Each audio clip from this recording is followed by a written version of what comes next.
Hi everyone, my name is Jimmy Smith. I am a proud member of the Cathedral Prep class of 2011, and I have the pleasure of working here at Prep in our Advancement and Alumni Relations office. Welcome to episode number 102 of the Rambler Podcast, where we are passionate about sharing what makes Cathedral Prep the standard of excellence. Today's guest is someone that I'm really excited to have join us today. His impact on Cathedral Prep, Villa Maria Academy, and Catholic education across Erie is truly hard to put into words as we welcome Father Scott Jabo.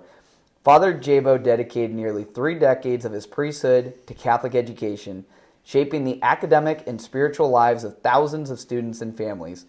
Ordained in 1990, he joined Cathedral Prep in 1999 as the assistant headmaster, and then just 1 year later stepped into the role of headmaster, a position he would hold and expand upon for over 2 decades as president of the Erie Catholic Preparatory school system. During his 21 years of leadership, Father Jabo helped transform what Prep and Villa look like today. He played a central role in bringing the 2 schools together as a co-institutional partners, led the founding of Mother Teresa Academy to serve students in Erie's inner city, and was instrumental in the creation of the Hagerty Family Events Center, giving student athletes a place to compete and call home. He also has helped establish the system's endowment, creating long-term financial sustainability and expanding access to Catholic education. Today, Father Jabo continues to serve the Diocese of Erie as rector of St. Mark's Seminary and vocation director, continuing his lifelong commitment to forming future leaders in faith.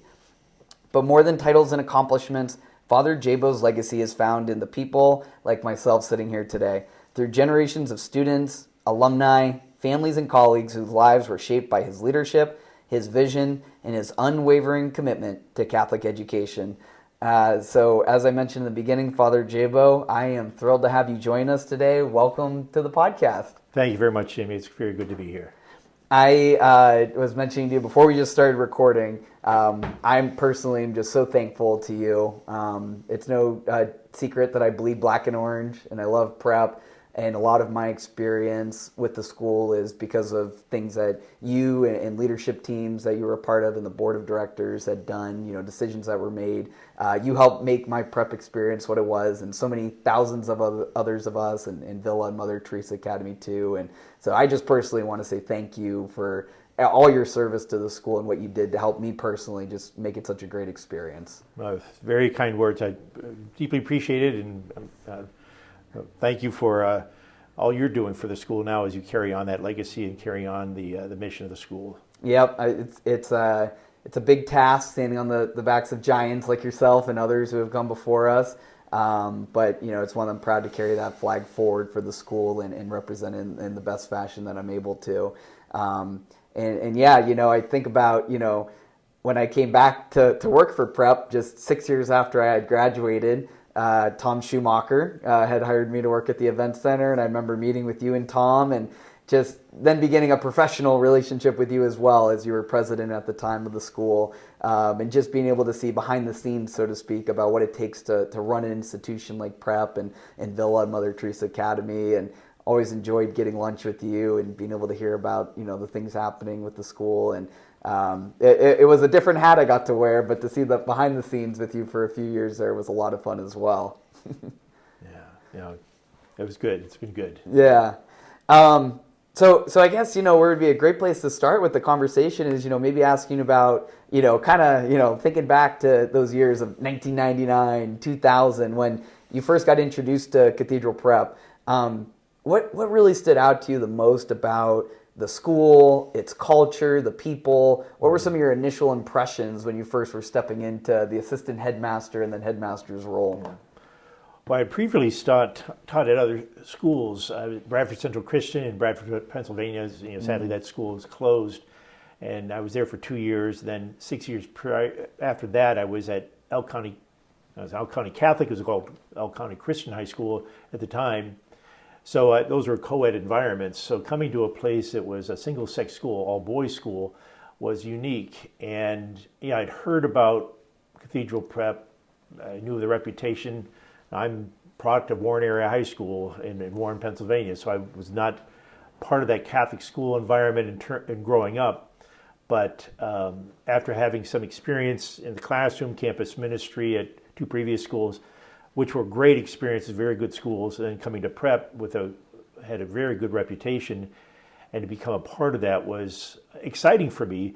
But that was admittedly a little bit intimidating because of the longstanding reputation. But I will say that when I came here, the energy that I found in the school was unparalleled, unmatched by any other school I've been in. I had a great experience during my high school experience, it was a public school, but still it was a lot of energy of high school students. But the energy here was unmatched. It was unbelievable. But also the quality of the students was very impressive. Had very bright kids here. The Catholic identity was very, very strong, and I appreciated the opportunity to be a part of a school and do whatever I could to carry on that legacy, carry on the mission of the school. I had never set foot inside the school prior to coming here. I may have been in a hallway, and I was trying to recall if I'd ever even been in the school before. So I've been to the cathedral for different things, because I was ordained at St. Peter Cathedral, but as far as venturing the school, there's no reason for me to come into the school. So setting foot in the school and then seeing the students in ties and just very dignified look to that, that was a very good first impressions. And then I worked with Monsignor Bruce Allison, who had been assigned as headmaster after Father Hahn, who was the interim headmaster for a year. Father Bruce Allison came on board. And the school had some challenges, financial challenges particularly, and Monsignor Allison actually did a very good job of getting some people hired in positions to help get the ship righted financially, because it was had gone through some difficult times, particularly in terms of finances. And so I worked with him for 1 year to kind of learn a little bit more about Prep. He himself being a graduate and having also a long career in teaching. He had taught at St. Mark's Seminary for a number of years. I really appreciated his wisdom and his help with me understanding the mission of the school, the kind of the culture of the school. He was very helpful with that. Yeah. And then I was able to build upon the things that he had already begun to establish to get the ship righted, if you will. So the first impression was highly positive, but also somewhat overwhelming in a regard, because there was a lot of activities going on here at Cathedral Prep. Sure. Yeah, there's a lot happening, and if it wasn't for you stepping in, I guess we wouldn't have had our first football state championship too, because that happened your first year as headmaster, right? Yeah, we were now the very first year when we went off the state championship. Sadly, we lost at the very last seconds of the game, but then I was fortunate to be a part of that first state championship and early on in my career here, and that was truly exciting. That's where I experienced an energy. The alumni base was unbelievable. I'd never experienced alums so passionate about their school as an experience here at Cathedral Prep. And then to see the energy that was resulted from that state championship, not only in the school itself, but the entire community seemed to get behind Cathedral Prep in that first state championship. It was very exciting, yes. Yeah, I can imagine, especially not having, as you said, never stepped foot in the halls before. You're experiencing this all for the first time in regards to, and I think in some ways, just like freshmen who walk into the school for the first time, they don't know what to expect. You're able to experience that, see that, and that's nice. Monsignor Allison was able to be with you for that year to get you prepared and ready for taking over the headmaster's role that following year. I guess after you had that year of being able to digest everything, learn, the culture, get to meet the people, as you were stepping into the headmaster's role back in, 2000, what was your vision for the school at that time? Well, first and foremost is, it is a Catholic school, so I want to make sure that Catholic identity is embedded in everything that we do, that we never forget ourselves as first and foremost a Catholic school. And as a Catholic priest, I reminded people time and time again that I'm first and foremost a Catholic priest who happened to be headmaster. Sometimes I think people think, well, he's a headmaster who happens to be a Catholic priest. I wanted to always switch it around. No, I'm a priest first, headmaster second. But I wanted to first ensure that the Catholic identity was first and foremost everything that we did. And secondly, I wanted to make sure that we continue to strive for excellence in everything that we did. Yeah. No matter what we did, in the classroom, on the athletic fields, that we strive for excellence. And excellence meaning that we're always reflecting our Catholic identity, but also not settling for just what's good enough. We want to always, and on the personal level to do that, faculty and staff, but also instill that in the students, and not to just sit back and do just bare minimum. We want to push people to do their very best. Because the school was founded to develop leaders in the church, in the community, in the country. So it was seen as a place that was kind of a proving ground, a training ground for those who would go off and make a difference in the church, in the community, and throughout the country. So that demands that we want people to strive for excellence in that regard. There's that Japanese word kaizen, which means continuous improvement. So we don't want to look ways to do things. And that they realize that we're not, fortunately, this sense of entitlement sometimes creeps into people's psyche that somehow they're owed something. We've got to work for everything that we have, and that don't take things for granted. And we always wanted to, so I wanted to carry that on, because that was, to me, that was a long-standing kind of the mantra, the culture was always striving for excellence. Yeah. And in this environment here, I noticed the students would push each other. They talk about peer pressure, and oftentimes in a negative connotation. But I did notice here that, and boys particularly, want to push each other. They want to keep up with the team, with the others. And so that was, you see that on the athletic field, but also in the classroom, the academic field, that they would push each other to do well academically, which helped to provide that sense of striving for excellence in everything we did. So that's what I wanted to make sure: the Catholic identity and striving for excellence, and trying to do our very best in everything that we did. And kind of tied into that is always being of service too, that we want to give back to the community. Yeah.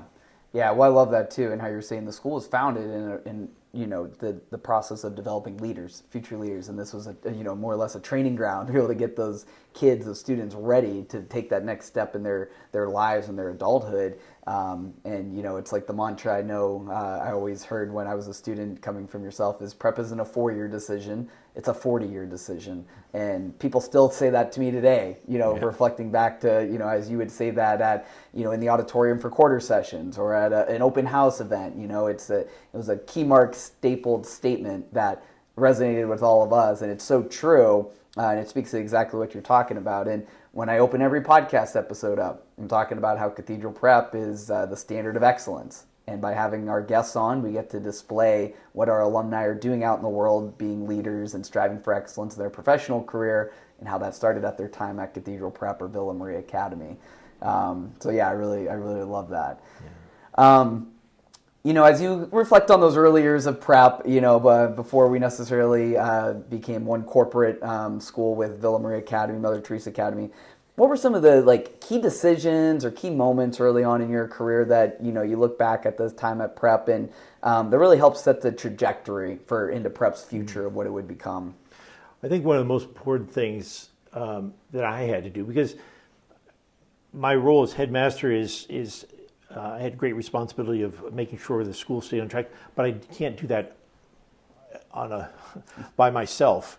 So I try to assemble people to work as a team, to really work together. So I try to find the people with high skill sets in different areas, whether it's academics or it's fundraising, athletics, and all those area dimensions of the school to help us push the school forward. Because I have many incompetencies, and therefore I needed people to fill in those areas that I'm not real strong in. And so that was my first thing, was want to make sure I assemble a team to help move the school forward, and that we could have a shared vision, and while also fulfilling the mission of the school. Yeah. So one of the things another tagline that we developed during our time here is developing men of vision, spirit, mind, and body, which was part of our mission statement.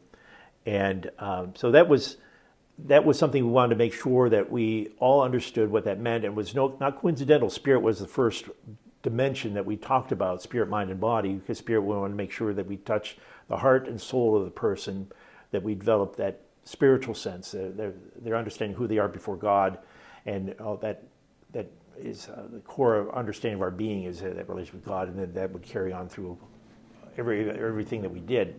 And then, again, that leadership things, men of vision, spirit, mind, and body. Vision, those are what we're looking for leaders. Whether it's in the home, we want good fathers who have good families, leaders of families, whether it's in the corporate world or government, whatever that field might be, we want to make sure that they have that sense of spirit, mind, and body as men of vision. So but in answer to your question, it's getting a good team together and then we set goals every year of things we want to try to accomplish. And we were at the forefront of the technology boom with the students having laptops. I remember that was a big thing when I was in middle school, was Prep now has laptops. I was part of that initial group of kids that were part of that, which is now the iPad program, of course. But just always being at the forefront, always setting the bar, a new bar, right, for excellence and what we could do for our students to be the very best that we can be, and how we can provide that for our students to challenge them to be the best that they can be. That's right. The technology field, for example. And we never wanted to be the followers. We wanted to be the ones who followed what others do. We wanted to set the path and be the leaders. And so you're right. We're one of the very first schools anywhere. Some of the older alums will remember the Fujitsus that we got, which were the first tablet PCs that we had, which was high technology at the time, and how we started incorporating that technology into the classroom. Not replacing the teachers, but giving the teachers another tool, because whether we like it or not, technology is a part of every aspect of our life. We want our students to understand that, how to use it properly, ethically, but also effectively, so that it can help them achieve whatever their goals might be. Because we didn't want them to be these Luddites that go out into the world and have no idea how to use the technology. We want them to be comfortable with it and then use it to make a situation better, to use it the way it's properly used, not to replace the human ingenuity, but to really supplement and complement it in many different ways. I came across a Fujitsu laptop, is funny you say that, Wow. A few years ago as we were cleaning up storage rooms and making room for all the new and improvements. I came across one and I told the team, we need to keep this in our archives because this is a part of prep history right here. So we do have one up here in our archives because, I had one of those Fujitsus, and to your point, it never replaced the teachers. I can speak firsthand. It was just another tool that we could use with the teachers, and some teachers used those tools more than others. And we absolutely appreciated that, because then as we got to college and the norm was having a laptop and being able to utilize those, we already felt like we had a little cutting edge on our classmates in college, because we already were familiar on what systems we could use and how to best present a paper, typing it out and doing all those different types of functions. And that's we want our students to be able to be very comfortable transitioning to college. That as a college preparatory school, the majority of our kids are going off to college. So we want to make sure, I would see what college they're expecting and what they're doing, so that we make sure that our students are well prepared to handle the challenges on the college level, academic and otherwise, preparing well. And technology was a part of that, and we want to make sure that our students are well prepared to handle those challenges, but also to use it in a way that can help them advance even faster. Right. So as we've been talking about that, those first few years, your first, decade in leadership of the school, I guess what are you the most proud of, from that first, 10 years or so before we merged with Villa? Well, there's quite a few.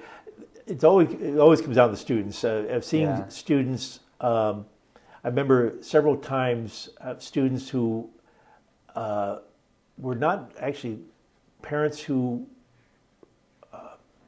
And even some of our administration felt that some of these students did not have what it took to be successful academically, but so they came to prep, and to see them transform over the course of 4 years into a very competent, capable young man, because sometimes it maybe academically they weren't real strong, or they had other areas that weren't real strong in, or they weren't mature. Yeah, I would tell the parents that give me your sons as a boy, and 4 years later give them back to you as a man of prep. Yep.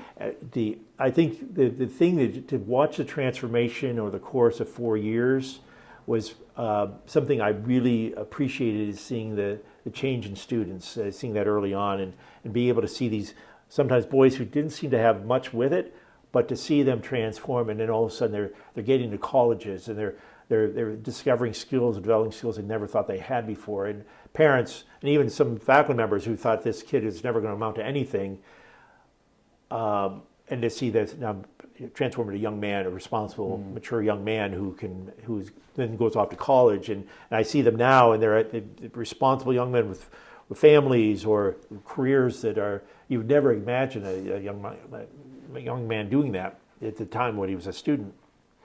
So those are probably the most important achievements for me, is just seeing the change in students. And that happens every year. It wasn't just the beginning of the year, but to be a part of that was I really grateful for. And then getting some people on board to help do some renovations in our school. The school is a beautiful building, but it was getting tired and it needed some changes. So we started a capital campaign, had Chris Hagerty on board, who did phenomenal things with trying to move the school forward, and getting alumni on board, building the financial stability of the school with advancement programs, and developing that department in a way that was a model for so many other schools out in the community and the country, I should say. And then to be able to have a vision for the future, what I needed in programs, facilities, and just ensuring that the future was going to be secure for us for many years to come, long after I was gone. So I think those are some of the things that early on. I can imagine the amount of students you've seen, recently within the past 10, 15 years or so, who you remember from high school, and maybe 180, transformation that you've been able to see. Just, wow, you're doing what now? The amount of times you probably had that experience are probably too many to name, but a joy to you nonetheless. Sometimes I'm amazed, in a very good way, of what some of these guys are doing, and they'll say, thank you for the discipline, because certainly back in the day, the discipline at prep and the structure in prep was very different from other schools. And I remember some kids who bucked against that constantly, never had the tie up, or their dress code was always in violation, and they were always acting up and so on. I remember this happened more than just a few times. After they get out, couldn't wait to get out of the school because they wanted to get away from all the structure and everything. The same kids come back and say, don't ever change. Because they recognize, when they get out of left prep and recognized how valuable that structure, that discipline was for them to be young men in the world, they recognize the wisdom behind it. And that's maturity. When you're a little kid, you don't understand why your parents want you to do certain things, won't allow you to do certain things. And then only later on, oftentimes when you have your own family, then you realize the wisdom of your parents. But I think many of them recognize the wisdom of the school of having this structure and having discipline and having expectations of the students, because that helps them be successful in life. My class is coming up on our 15th year reunion this summer, which I'm sure for you to hear sounds hard to believe too. And I've ran into several of my classmates who fit exactly that mold of what you said. I won't name them, but they were a little bit of the resistance to authority in high school, didn't like necessarily tying their tie all the time. But they've came back and seen the school, and we've done tours, and they just credit so much to what they're doing in their careers and out of the foundation that they received here at Prep, and they want to be involved now and help give back at whatever level they can now, whether it's speaking with the students or financially or what have you. And it's because of everything you're saying. They realize now, looking back, those were the moments, those were the years that really helped develop them into the men that they were going to become. And if it wasn't for those years here, who knows what they would have went on and done during their high school years, and then what that would have led to if they weren't here at Prep. Which that time frame which we're talking about, so now that kind of leads us into the next chapter of the story, which is the corporate merger with Villa Maria Academy. Mm-hmm. Do you mind sharing with us a little bit about kind of the initial vision behind where that came from and what gave you the confidence to know that this was the right move for Cathedral Prep and for Villa Maria Academy for that matter too? Well, at the time, Prep being all boys, we had a lot of alums who had daughters. And they wanted their daughters to have the same type of experience that they had as students at Cathedral Prep, but recognizing they couldn't become students at Cathedral Prep. Prep was all boys. We honestly were very seriously looking at establishing an all-girls school. We looked at facilities nearby, thinking that maybe we could start an all-girls school or an all-girls campus of Cathedral Prep, Cathedral Preparatory School for Girls. And we looked at facilities around the area. And at the time, I actually approached Villa Maria Academy to see if at that time they said they had no interest whatsoever of going in that direction. So that's why we continued to look at our own opportunities that might present themselves where we could start an all-girls school. Same courses, everything, same expectations of Cathedral Prep, but having it now for girls. Right. Because alums were asking for it. And I felt confident that because of the reputation Cathedral Prep had, that I felt confident that we would have enough support to be able to start that. We'd start on a small scale and just build it up. And then after a period of time, Villa was experiencing their own challenges, and some of their board came to us and mentioned that they were interested in pursuing perhaps some kind of a partnership, merger, so on. And so that launched us into a discussion now of not establishing something separate, but maybe if we could develop some kind of a relationship with Villa, that perhaps that we could have that all-girls experience with the same type of program that we had at Cathedral Prep, which had proven to be very successful. So after a period of time of working with the sisters and working with the board, we came to the decision, and the sisters recognized that it would be best for Villa and for their, unfortunately they did not have more sisters coming in that could carry on their mission, that we could perhaps have Villa join Cathedral Prep, and but we had under the condition, we were clear on this, because Villa had gone co-ed back in, I think it was 1986 is when they had gone co-ed. Originally all-girls school, they went co-ed. But we had said only under the condition that Villa would revert back to an all-girls campus. So in 2009 is when we began the official merger process, and with the understanding that the boys who were there could matriculate through, but we would not accept any more boys on the Villa campus. And then Villa would become all girls. And so it was not an easy process, because when we got into it, you couldn't have designed two schools to be as completely different as Prep and Villa were at the time. Prep had an 8-period day, Villa had a block schedule. The requirements for graduation were different. Everything was so different. And but we forged ahead, and those of you that were around during the time remember we tried a hybrid version of the schedule. We had certain days were 8-period days, certain days were block schedule, and it just got after 6 months of doing that, we came to the conclusion that it wasn't working.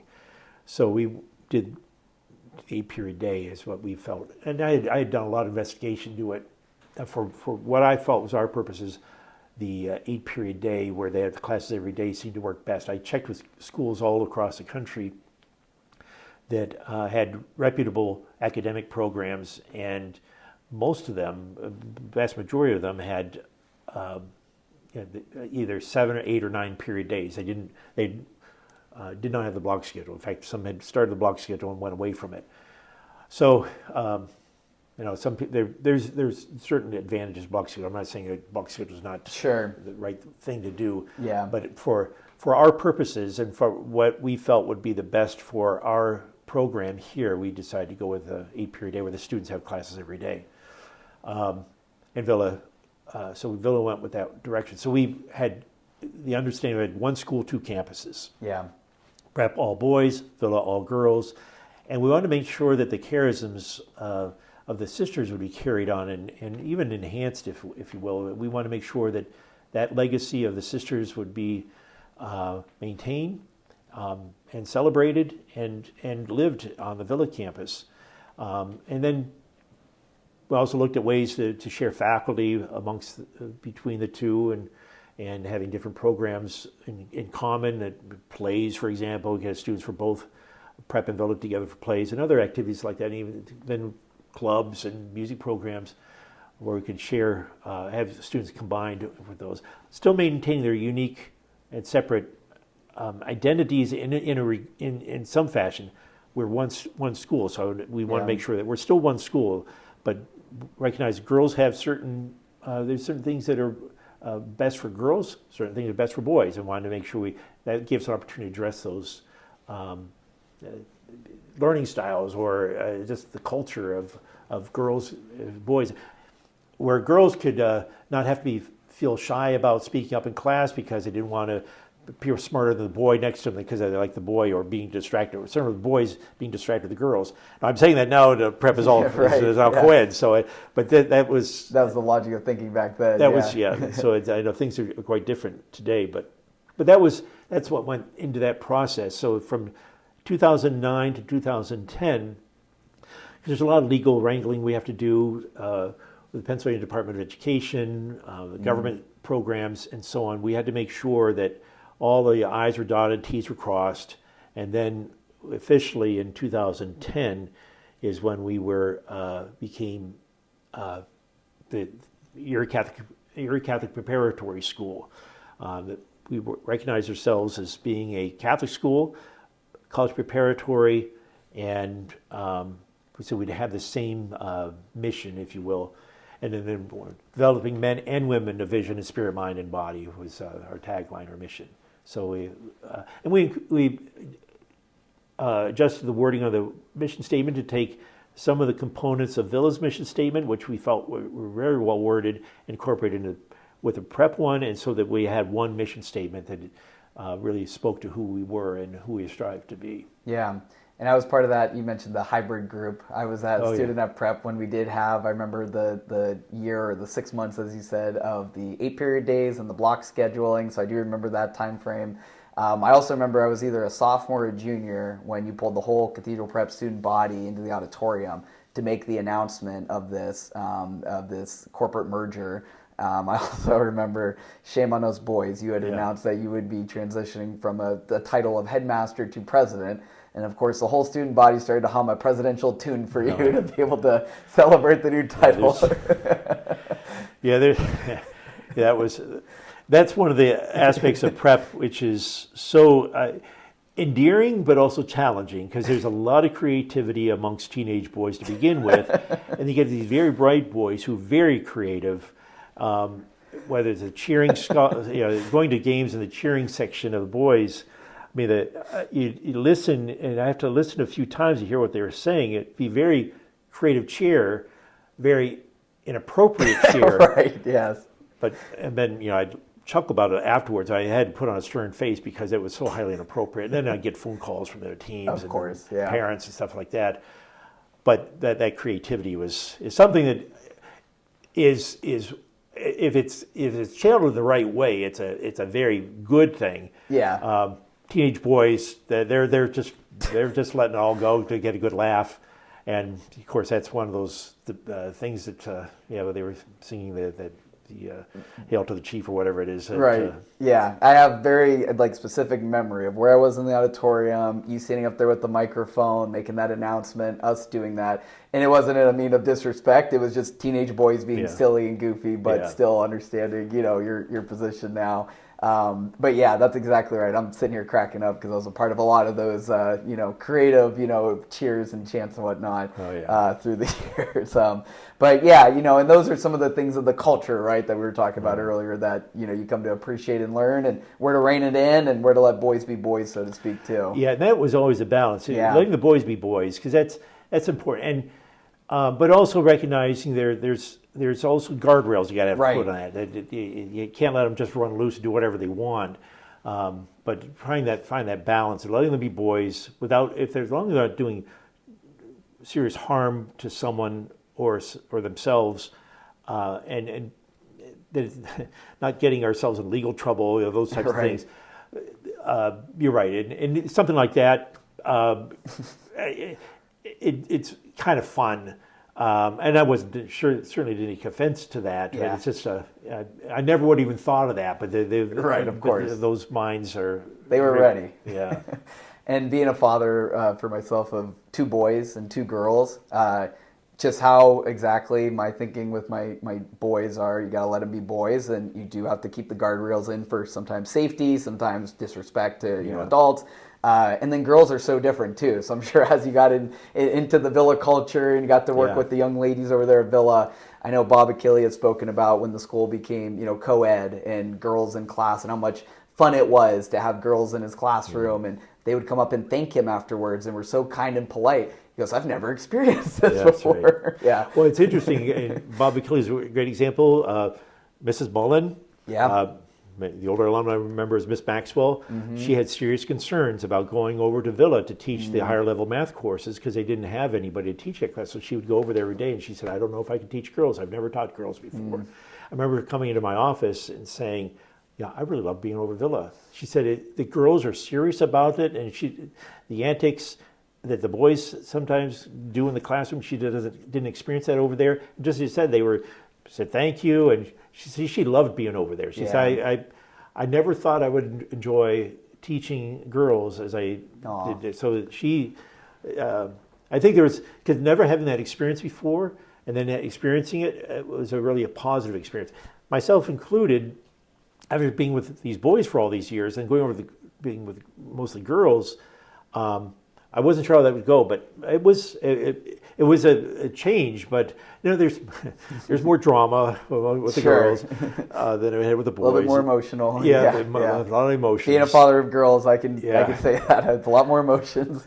But on the other hand, if you want something done, the girls would get it done. Yeah, they were gung ho about getting. Sometimes the boys will goof off, and sometimes you try to keep them focused on things, but the girls would get things done. So I got to see it ended up being a really good experience for me personally as well. And I would spend half the day or Villa, half the day here at Prep, and so it ended up being a really good experience. And I'm hoping that those girls, because of what we took what was successful with Prep, because I truly believe that since it was principle based, what was successful here at Prep on different levels, whether it's advancement programs, the academic programs, athletics, and so on. Many of those principles we could translate over to Villa would help them be successful as well. And it seemed to prove itself to be true that we were able to do a lot of good things and build up Villa's reputation. The sisters had done a great work as they were dwelling in, and they weren't as involved. I was glad we were able to come over and kind of carry on that mission that they had, which helped the school continue to stabilize and even start growing again. Yeah, and now it's been such a positive blend between the 2 schools here under one roof now at Cathedral Prep to see how everything's come together in a beautiful way. And then the third chapter I wanted to get to with covering, on the podcast here was talking about the event center. I mean, such a part of the leadership that I would always, as we would sit and lunch on, and I would chat with you over the years when I first started working for the school, I would say, first it started with Prep, then you corporately merged with Villa, then you led the event center, and then Mother Teresa Academy came along. Your position as headmaster grew tenfold, over the years. But then the event center, that opened up my senior year, so 2010, and as it was known, the Cathedral Prep Events Center. And then it became the Prep and Villa Event Center. And then it became the Hagerty Family Events Center. But from the initial inception of it being the football field, the main concourse and the locker rooms, I remember talking to you when I was at that position with the event center, and you had said, Jimmy, we never really envisioned that we could do the pool in the aquatic center at the time we did the field. We thought at some point that would be great. We didn't didn't expect it as quick as it did. Yeah. can you talk a little bit about the event center? Sure. Just some of your thoughts that, as that vision came to life, where it started at to say we need to find a facility like this, how it grew into this grandiose facility, and just overall what you think with the student-athlete involvement now that under one roof there together. Yeah. Well, any alum, particularly older alums, can appreciate the fact that Prep long needed its own athletic facilities. We're kind of bound here on downtown. There's no facilities nearby. We had the McDonald Fieldhouse, which is a distance away, that we used, but it wasn't the same as having our own facility. Many times I'd have to, when track team was conditioning, I had to be very careful walking out my door because they have the hurdles set out in the hallway outside my door. Yeah. So I have to be very cautious of opening up the door and walking down the hallway because a kid could be going around by my door on doing his hurdles.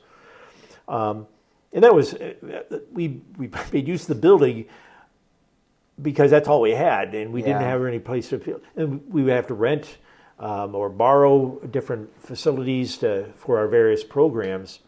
So we one of the first things, even when I first started here, we were looking around if there's a field or some place or land that we could buy that eventually get a place that would be our own. And that even started before my time. They were always looking. Yeah. But we just didn't seem to be able to formulate anything or find anything that would work. And then lo and behold, one of our fellows on the board recognized that, where the old EMI gunite property, Accuride had it, was a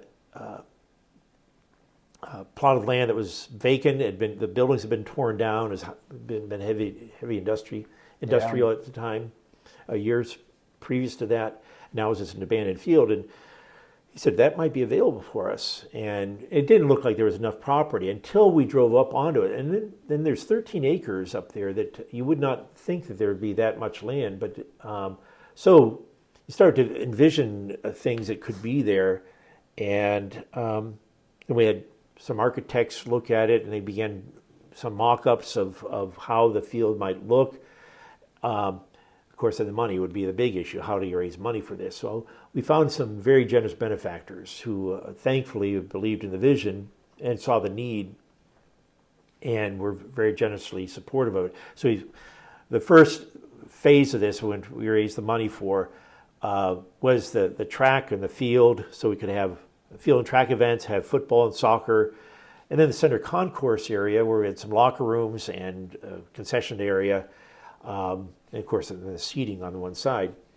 The railroad tracks there, where there's always a concern, well, what's that going to do with the, is that going to disrupt the games and if the train goes by? And we did a lot of studies with that, and we found maybe it'd be an endearing feature. And then you notice all the seating is on one side of the field. We wanted to put it on the other side, like right where the railroad tracks are. We're limited by the number of toilets. If we couldn't provide more toilets, we couldn't put more seating. Right. So we built it as is. Then the hope and dream was, because of the need, was that we would be able to put in a basketball court and eventually a pool. We could play our freshman games here at Prep's gym, the ones on site. But any of our JV or varsity gays, the number of crowds we'd have, it just wasn't suitable. So we'd always play down at what used to be called Hammermill Center, right? And now it's Highmark. We used to play down at Gannon, which meant we had to rent the property and rent the facility. Some of the fields, we'd go up to the Veterans Stadium to play any of our football games, our home games, and so on. But again, we had to pay rental fees.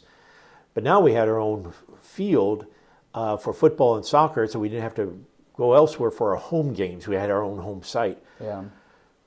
So the hope was maybe in 5 years we could, or more, we'd have to see how the money is, to be able to build a gymnasium and then also build a pool. When we first looked at the site, that was the dream, to put that in. We want to make sure if we get this property, can we put those on that site in the future? Because we didn't want to have like a pool a mile away, the gym in another direction. We wanted to have everything together if possible. Really have a complex, an athletic complex that could host a lot of different events. We had some very generous donors who not only gave us money in order for us to build because I thought we'd build the gym next, and then the pool maybe 10, 15 years later, depending on how the money came. Well, we had some very generous individuals who came forward, and so in 2010 we had opened the football field, and then we began the project of building the gymnasium, the pool. So in 2015 we were able to build that way faster than we ever thought we could do that. And lo and behold, we have this beautiful complex, which you could have multiple events going on at the same time. The track and field events, and we have swimming events going on, and gymnasium events with volleyball and basketball and all the different types of events. And then the concourse area, they could be used for concessions, but also if people wanted to have a luncheon or some kind of an event where they could wanted a place, a venue where they could host a dinner or a birthday party or something like that. So it could be used for multi-purpose things. As you mentioned, we used to Cathedral Prep Events Center, CPEC, and then it went PVEC, with Cathedral Prep Cathedral Prep and Villa, and then CPEC, PVEC, Prep and Villa, and now it's the Hagerty Events Center, Hagerty Family Events Center. So, but it's been a wonderful process to provide facilities where our students now have, I think, really the best of the best. But that was only part of it, because we renovated the entire building here, Cathedral Prep, and we did a complete renovation of Villa. We wanted to make sure the academic programs were addressed. Right. So the labs were completely redone. So we have, again, state-of-the-art labs. The classroom, we incorporated all kinds of technology in the classrooms. So people think, well, we built the event center, but you didn't do anything with the academics. No, we did. Actually, that piece was done first. The academic piece was done first to make sure all the classrooms renovations were done so that we would have best technology in the classroom, that the building would be wireless. As students were issued their laptops and eventually iPads, Right. They could connect to that and open up a whole world of learning that otherwise was not available to them. And then we were able to, because of the generosity of some of our alums and others, we were able to build an athletic complex where bring people from all over. And it was truly a community event. I have to say, we have to remind ourselves that it was a heavy industrial site. It was zoned as a heavy industrial site. I had to go before the city council to allow us to build an athletic complex on something that was zoned as we would not have been permitted to build an athletic complex on it because it's not zoned for that. So we went before city council to appeal and try to get the opportunity to build whatever changes are necessary. So city council, we had students speak and we had a lot of opposition. It wasn't like everyone was, oh yes, it's a wonderful idea to put an athletic complex on a former industrial site. We had some local industries that were opposed to it and they spoke out against it. But what the city council did was change the zoning is still the same, heavy manufacturing, but it also includes athletic complex as part of that zoning. So we were able to build the complex there. There's a lot of things that people don't realize that behind the scenes Right. in order to get something like that built, and there's certain the money, all the zoning and all the permitting. There's a lot of stuff that had to go into, and there were a lot of naysayers that we encountered too. But I truly believed that was the right thing for us and right thing for the community. One of the arguments I remember presenting is 12th Street is a gateway into Erie, Pennsylvania. As you drive down, if you come off of I-79, come down 12th Street into Erie, it's not always the most attractive first impression that you get. A lot of it's starting to improve, but there are abandoned warehouses. And you think if somebody who's not familiar with Erie comes into Erie and sees empty warehouses, former industrial sites are now vacant or not active, it's not going to give you a lot of confidence this is going to be a community that either I want to live or work in, or it has any future. So now, thankfully, there's been changes along that corridor. There have been improvements, but we felt this was a big improvement to see this beautiful, brand spanking new facility on a site that previously was abandoned. And I think it is one of the nice features of 12th Street. When people coming in, they can see the Hagerty Family Events Center of this nice facility that has really become a community resource, because it's not the other part of this. The vision of it was not just for prep or prep and villa, but truly be a community resource that others can use it. And indeed, I'm grateful that it's busy all the time, and that's what it was meant to be. It's supposed to be used a healthy, family-oriented place where kids can come and compete and develop skills, get them off the streets and have them participate in really good activities. Yeah, and I can speak firsthand to that because a lot of my role at the time at the event center, but even now I'm still connected with all the activities happening at the event center. And you're exactly right. I speak to the fact that it's a community resource where, yes, we're the home facility for Cathedral Prep athletics, and we host all that we can there with Cathedral Prep. But outside of that, I mean, there's universities using our facilities. There's youth sports using our facilities. There's nonprofits hosting their fundraisers. Yeah. We still are doing birthday parties for kids who want to come and swim in the pool or play in the gym or go on the field. I mean, the facility is used almost every single day of the entire year in some way or fashion, being accessed from not just Cathedral Prep students, student athletes, but from members of the community as well. So that vision was proven true. And even I've had members of the city of Erie from different positions that have spoken to the fact that they're on certain committees where they're looking for revitalization of 12th Street, and they've been leading that charge. And they have told me, you guys with Prep, you really led the charge of 12th Street by building that facility and doing what you did there. That really made other people on 12th Street look at their buildings and start to renovate or paint it or fix them up or start to sell old properties and acquire new ones for people to be able to use them as businesses now. And they usually give me kudos for the school, for what the decisions that were made then. So proven right there. And the other thing I wanted to say from what you were talking too is a lot of times when an alum calls to have a tour of Prep, it's always fun for me to learn, whether they graduated in 75, 85, 95, 2005, what they see when they come. Because if they graduated in 75, haven't been on campus since then, well, quite a lot has changed. 2005, there's similarities, but a lot of differences. But that 95 and 85, those types of alums, there's so much that's different now from the lockers, that they were the big orange lockers when I was here, but not for the guys that were there in 95, for example. So a lot, to your point, has changed through the years with the school.